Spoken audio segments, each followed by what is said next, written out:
Hi guys, Robin here with WTI.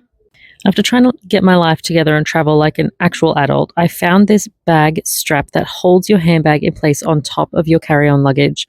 And honestly, I am never going back. I used to try and loop the bag handles over the strap and it would still fall off. But this little piece of fabric with the best buckle I've ever seen on it holds everything without any problems.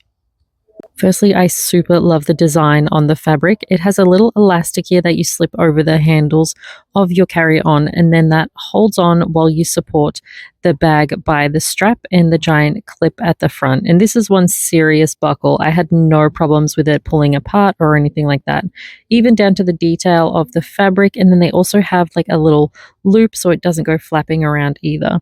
And this honestly saved me so many hassles trying to get from one side of the airport to the other, and not once did it fall over. Super impressed. And that's just my point of view.